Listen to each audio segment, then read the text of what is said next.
Good morning student. இப்போ என்ன பார்க்க போகிறோன்னு பார்த்தீங்கன்னாக்கா யூனிட் 8ல் என்ன பார்க்க போகிறோன்னா இந்த சேல் ஆஃப் குட்ஸ் ஆக்ட் 1930 சரியா, and the negotiable instrument act 1881 சரி. சாப்டர் எத்தனைன்னு பார்த்தீங்கன்னாக்கா 21. The sale of goods act சரியா, the sale of goods act 1930 சரியா. 30 இன்ட்ரோடக்ஷன் இங்கே கொடுத்துருக்காங்க, என்னன்னு சொல்லி பார்க்கலாம் சரியா. தமிழில் பார்த்தீங்கன்னா சரக்கு விற்பனை சட்டம் சரியா, சரக்கு விற்பனை சட்டம் 1930. சரக்கு விற்பனை சட்டம் 1930. மாற்றுமுறை ஆவண சட்டம் என்னென்னு கொடுத்துருக்காங்க 1881 சரியாப்பா. அதேமாதிரி பார்த்தீங்கன்னா sale of goods is one of the most important சரியா, most important act coming under special contract. This act was passed in the year 1930. Prior to this act was covered by Chapter 7 of the Indian Contract Act 1872. Contract for the sale of goods are subjected to general legal principles applicable to all contract. Hence, the generally provision of Indian Contract Act continue to apply to the contract for the sale of goods அப்படிங்கிறாங்க. அதேமாதிரி என்ன சொல்கிறாங்கன்னு பார்த்தீங்கன்னா சரக்கு விற்பனை சட்டம் ஒரு ஒப்பந்த சட்டத்தில் சிறப்பாக அதுமாரி பார்த்தீங்கன்னாக்கா என்னென்னு சொல்கிறாங்கக்கா ஒரு ஒப்பந்த சட்டத்தின் சிறப்பு ஒப்பந்தமாக விளங்குகிறது. இச்சட்டம் 1930ஆம் ஆண்டு இயற்றப்பட்டது அப்படிங்கிறாங்க. இதற்கு முன்பாக இச்சட்டம் இந்திய ஒப்பந்த சட்டம் 1872 பிரிவு 7 உட்பிரிவுகளில் விவாதிக்கப்பட்டதுங்கிறாங்க. சரக்கு விற்பனை சட்டம் ஒரு ஒப்பந்த சட்டத்தின் சிறப்பு ஒப்பந்தமாக விளங்குகிறது. ஸ்பெஷல் என்னது கான்ட்ராக்டாக என்னது இருக்குது, சேல் ஆஃப் குட்ஸ் இருக்குது அப்படிங்கிறாங்க. அது மட்டும் இல்லாமல் இது 1930 ஆண்டு இயற்றப்பட்டது. இதற்கு முன்பாக இச்சட்டம் இந்திய ஒப்பந்த சட்டம் 1872 பிரிவு 7 பிரிவுகள் விவாதிக்கப்பட்டது. சரி, சாப்டர் 7ல் என்ன பண்ணியிருக்காங்க, இதை பற்றி நம்ம என்ன பண்ணியிருக்கோம் டீட்டெயிலாக பார்த்துருக்கோம் அப்படிங்கிறாங்க. அதே மாதிரி இந்திய ஒப்பந்த சட்டத்தின் கொள்கைகள் அனைத்தும் எல்லா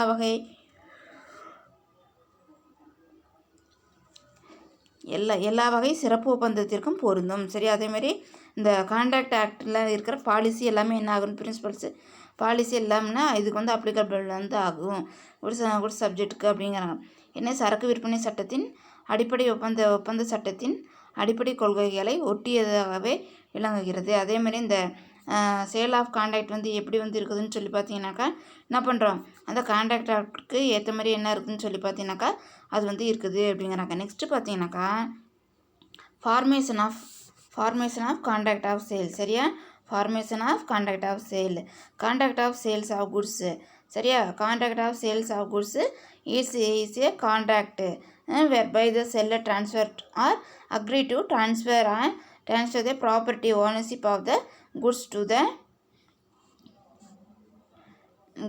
the buyer for the price. The term ownership சரியா, the term ownership is utmost important in the sale of goods.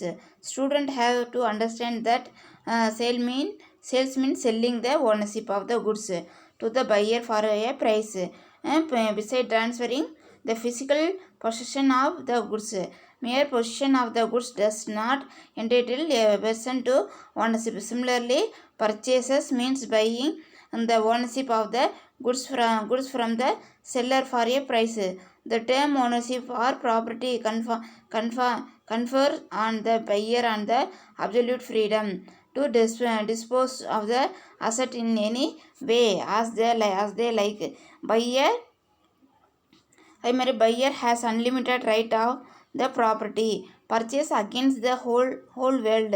In this conduct, it is essential to learn the essential element of a contract of sales அப்படிங்கிறாங்க. அதேமாதிரி என்ன சொல்கிறாங்கனாக்கா விற்பனை ஒப்பந்த சட்டம் உருவாகும், formation of contract sales. சரக்கு விற்பனை ஒப்பந்த சட்டம் என்பது எந்த ஒப்பந்தத்தின் வாயிலாக பொருளை விற்பவர் வாங்குவோருக்கு விலை என்ற மறுபயன் பெற்றுக்கொண்டு பொருளின் மீதான உரிமை மாற்றி தருகிறோ அதுவே சரக்கு விற்பனை ஒப்பந்தமாகும் சரியா. நார்மலாக சேல்ஸ் ஆஃப் கான்ட்ராக்ட் அப்படின்னு சொல்லி பார்த்தீங்கன்னாக்கா என்னன்னாக்கா அந்த கான்ட்ராக்டில் பொருளை விற்கிறவங்க வாங்குறவங்களுக்கு என்ன பண்ணாங்க விலையோட அந்த ப்ரைஸோட மறுபயனை வாங்கிக்கிட்டு பொருளோட உரிமையை வந்து என்ன பண்ணுறாங்கன்னு சொல்லி பார்த்தாங்கன்னா மற்றவங்களுக்கு வந்து தேர்ட் பார்ட்டிக்கு வந்து என்ன பண்ணுறாங்க, கஸ்டமருக்கு வந்து பையருக்கு வந்து என்ன பண்ணுறாங்கன்னு சொல்லி பார்த்தீங்கன்னாக்கா தன்னோட ரைட்ஸ் வந்து மாற்றி வந்து கொடுக்குறாங்க. அதுக்கு பேர் தான் என்னது, சேல்ஸ் கான்ட்ராக்ட். சரியா, சரக்கு விற்பனை ஒப்பந்தம் அப்படிங்கிறாங்க. அதேமாதிரி மாணவர்கள் விற்பனை என்றால் விற்பவர் பொருள் மீதான உரிமையை மறுபயனுக்கு மாற்றுத்தர எனும். கொள்முதல் என்ற பொருள் மீதான உரிமையை மறுபயன் இந்து வாங்குகிறார் என முதலில் அறிய வேண்டும். சரி, அதேமாதிரி ஸ்டூடெண்ட் வந்து என்ன பண்ணணும்னு சொல்லி பார்த்தீங்கன்னாக்கா இதில் வந்துட்டு விற்பனை என்றால் சேல்ஸ்னு என்னென்ன, விற்பவர் பொருளின் மீதான உரிமையை மறுபயன் மாற்றி தருகிறார். ஒருத்தவங்களுக்கு மறுபயன்னாக்கா அவர் காசு வாங்கிட்டு என்ன பண்ணிடுறாரு, இன்னொருத்தவங்களுக்கு வந்து மாற்றி வந்து கொடுத்துட்றாருங்கிறாங்க. அதேமாதிரி பர்ச்சேஸ் அப்படின்னு சொல்லி பார்த்தீங்கன்னா மறுபயன் இந்து வாங்குகின்றார் என முதலுக்கு அறிய வேண்டும். சரியா, மறுபயனுக்காக என்ன பண்ண, தன்னோட தேவைக்காக என்ன பண்ணிக்கிறாங்க, அவங்க வந்து வாங்கிக்கிறாங்கன்னு சொல்லி தெரிஞ்சுக்கணும். ஒரு நபரிடம் இருக்கும் பொருள் அவருக்கு சொந்தமானது என்று உறுதியாக கூற முடியாது. அதேமாதிரி ஒருத்தங்க இருக்க பொருள் வந்து அவர் தான் ஓனருங்கிறத என்ன பண்ண முடியாது, நம்ம கன்ஃபார்மாக வந்து சொல்ல வந்து முடியாது. உரிமை என்ற சொல் மிகவும் முக்கியமான ஒன்று. அதேமாரி ரைட்ஸுங்கிறது என்னது, அது ரொம்ப ரொம்ப இம்பார்ட்டன்ட் ஒன்று அப்படிங்கிறாங்க. சரியா, ரொம்ப ரொம்ப இம்பார்ட்டன்டான ஒன்று அப்படிங்கிறாங்க. அது மட்டும் இல்லாமல் நெக்ஸ்ட் என்னன்னு பார்த்தீங்கன்னாக்கா அதில் ஒன்று உண்மையான உரிமையை பெற்றவர் தன் உரிமை பெற்ற பொருளை எப்படி வேண்டுமென அனுபவிக்கலாம். சரியா, அது இந்த பொருள் மேலே அவளுக்கு வந்து உரிமை வந்து இருந்துருச்சுன்னா அவர் வந்து அந்த பொருளை வந்து என்ன பண்ணலாம், எப்படி வேணாலும் அவர் என்ன பண்ணலாக்கா அவங்க வந்து அனுபவிக்கலாம் அப்படிங்கிறாங்க. சுருங்கக்கூறின் வாங்குதல் என்ற சொல் பொருளின் ஏகபோக உரிமையை பெறுவதை, வெற்றல் என்ற சொல் பொருளின் உரிமை மாற்றித்தரும் செயலை குறிக்கும் என புரிந்து கொள்ள வேண்டும். அதேமாதிரி என்ன பண்ணாங்கன்னு சொல்லி பார்த்தீங்கன்னா வாங்குதல் என்ற சொல், சரியா, பையிங்கிறது என்னன்னு பார்த்தீங்கன்னா பர்ச்சேஸ் அப்படிங்கிறது பார்த்தீங்கன்னா பையிங் அப்படின்னாக்கா என்னன்னு பார்த்தீங்கன்னாக்கா நம்ம வந்து வாங்குறத, சரியா, வாங்குறது என்ன பண்ணுது, அது வந்து மென்ஷன் வந்து பண்ணுது. சரியா, உரிமை பெறுவதை விற்றல் என்ற சொல் பொருளின் உரிமை மாற்றித்தரும் செயலை குறிக்கும் என புரிந்து கொள்ள வேண்டும். ரைட்ஸ் வந்து என்ன, சேல்ஸுங்கிறது என்னன்னு பார்த்தீங்கன்னாக்கா பொருளோட உண்மையை மற்றவங்களுக்கு என்ன பண்ணுறாங்க, அதை வந்து மாற்றி வந்து கொடுக்குறாங்கங்கிறத என்ன பண்ணிக்கணும், நம்ம வந்து தெளிவாக வந்து புரிஞ்சுக்கணுங்கிறாங்க. அதேமாதிரி நெக்ஸ்ட் என்னன்னு பார்த்தீங்கன்னாக்கா essential element of contract of sales. சரியா, following essential element are necessary for a contract of sales. 2 party. சரியா, ஃபஸ்ட்டு இந்த கான்ட்ராக்ட் ஆஃப் சேலில் எத்தனை பேர் இருப்பாங்க, 2 பார்ட்டி, 2 பேர் வந்துருப்பாங்க. விற்பனை சட்டத்தின் அடிப்படை கூறுகள். சரியா, ஒரு விற்பனை ஒப்பந்த சட்டத்தின் பின்வரும் கூறுகள் இன்றியமையாததாக கருதப்படுகிறது. இருதரப்பினர். சரியா, 2 parties. A contract of sale involves 2 parties, the seller and the buyer. The buyer and the seller should be two different person. If a person buys his own goods, there is no sales. On the dissolution of a partnership, when the surplus asset, including goods, were distributed among the partners, the court held that it was not a sale attractive sales tax. The partnership were themselves joint owners of the goods and they could not be both seller and buyer. However, there is one exception. When the goods of a person are sold in execution of a decree, he himself may pay the goods to retain their ownership அப்படிங்கிறாங்க. அதேமாதிரி என்ன சொல்கிறாங்கனாக்கா இருதரப்பினர். சரக்கு விற்பனை சட்டத்தில் இருதரப்பினர்கள் ஈடுபட்டுள்ளனர். அதேமாதிரி இந்த கான்ட்ராக்டில் வந்து எத்தனை பேர் இருக்கிறாங்கன்னு சொல்லிப்பேன், சேல்ஸ் கான்ட்ராக்டில் 2 மெம்பர். சரியா, 2 பர்சன் வந்து இருக்கிறாங்க, 2 பார்ட்டி வந்து இருக்கிறாங்க. சரியா, அதேமாதிரி அதில் வந்து அவர்கள் ஒருவர் வாங்குனர், இன்னொருவர் யார், விற்பனையாளர். ஒருத்தவங்க அதில் வந்து யார் வாங்குறவங்க, பையர், இன்னொருத்தவங்க யார், விற்கிறவங்க, செல்லர். சரியா, ஒரு தனிநபர் தனக்கே பொருளை எடுத்துக்கொள்வதை விற்பனை என்று சொல்ல குறிக்காது. ஒரு இண்டிவிஜுவல் பர்சன் தானாக வந்து என்ன பண்ணிக்கிறாங்க, அவங்க வந்து பொருளை வந்து எடுத்துக்கிறாங்கனாக்கா அதுக்கு பேர் என்னன்னு சொல்ல முடியாது, நம்ம அதுக்கு பேர் சேலுன்னு வந்து சொல்ல வந்து முடியாது. குறிப்பாக கூட்டாண்மையை கலைக்கப்படும் போது உபரி சொத்துக்களை கூட்டாளிகளுக்கு தங்களுக்கு சேர வேண்டிய நிலுவைக்காக எடுத்துக்கொள்ளும் போது அந்த நடவடிக்கை விற்பனை ஆகாது. சரி, அதேமாதிரி பார்ட்னர்ஷிப் ஃபார்ம் என்ன பண்ணுறாங்க, ரிசால்வ் வந்து பண்ணும்போது அதில் இருக்க சர்ப்ளஸான அசட்டை வந்து என்ன பண்ணிக்கிறாங்க, அவங்களே வந்து என்ன பண்ணிக்கிறாங்க, சேர வேண்டிய நிலுவைக்காக அவங்களுக்கு வந்து கொடுக்க வேண்டிய தொகைக்காக என்ன பண்ண அதை வந்து எடுத்துக்கிட்டு அது என்னன்னு சொல்ல முடியாது, சேலுன்னு வந்து சொல்ல முடியாது. எனவே அதற்கு விற்பனை வரி கட்ட வேண்டியதில்லை. ஆனால் அதுக்கு வந்து என்ன பண்ண நம்ம வந்து தேவையில்லை, நம்ம வந்து டேக்ஸ் வந்து கட்ட வந்து தேவை வந்து கிடையாது.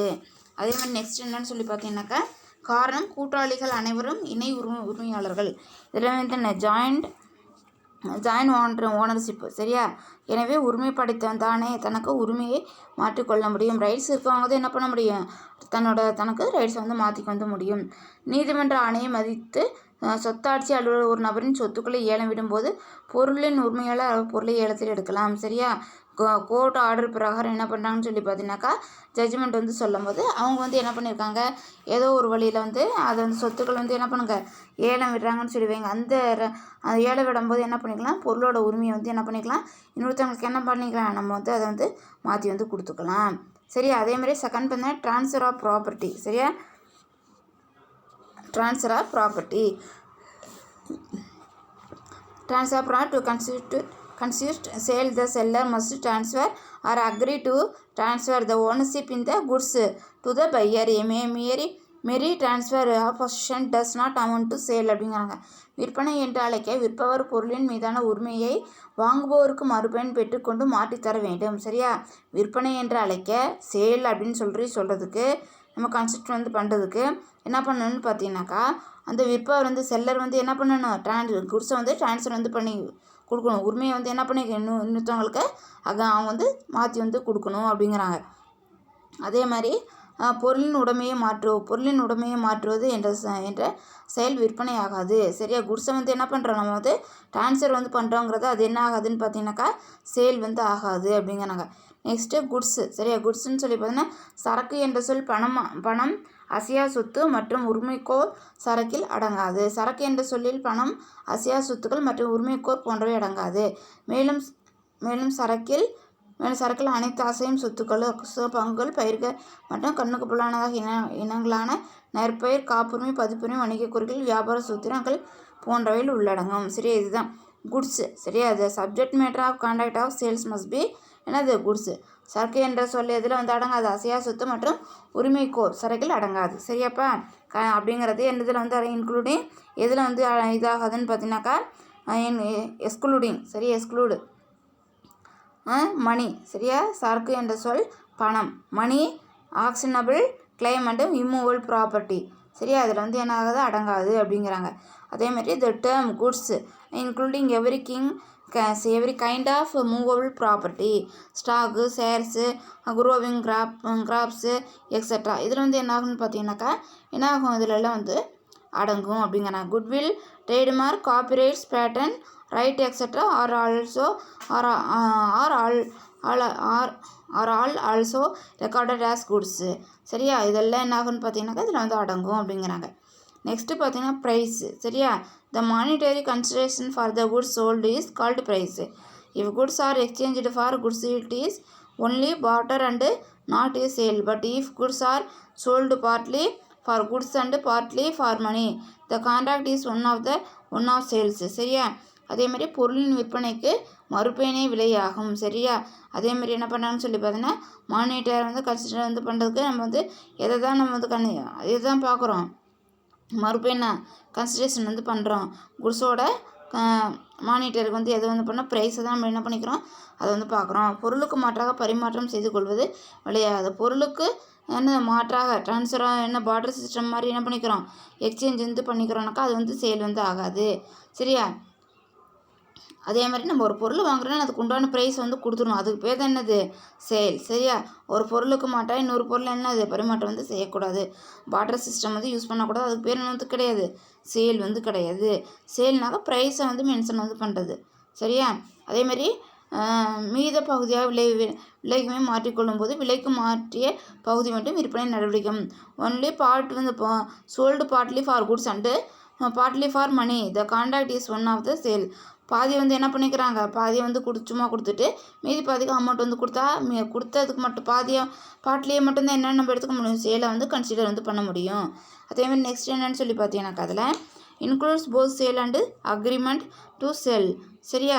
அதேமாதிரி பார்த்தீங்கன்னாக்கா விற்பனை ஒப்பந்தம் என்ற சொல்லில் விற்பனை மற்றும் விற்பனை உடன்பாடு உள்ளடக்கியது. The term contract of sale includes both sale and agreement to sell அப்படிங்கிறாங்க. அதேமாதிரி பார்த்தீங்கன்னாக்கா கான்ட்ராக்ட் ஆஃப் சேல் அப்படின்னு சொல்லி பார்த்தீங்கன்னா எதை வந்து மீன் வந்து பண்ணாது, சேலையும் அதேமாதிரி சேல்ஸ் அக்ரிமெண்ட்டையும் உள்ளடக்கி வந்து இருக்குங்கிறாங்க. சரியா?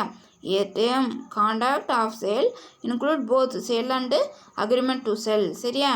If the property in goods is transferred immediately to the buyer, it is called a sale. On the other hand, if the transfer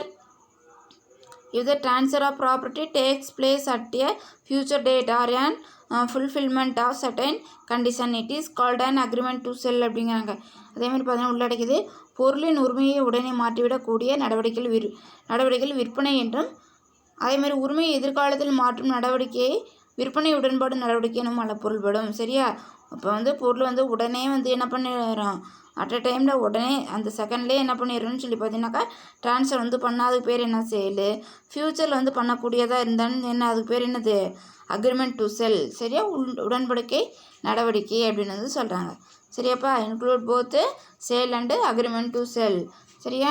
இதை என்னன்னு சொல்லி சொல்கிறாங்கன்னு பார்த்தீங்கன்னாக்கா, இது என்னன்னு பார்த்தீங்கன்னாக்கா essential element of a contract of sale.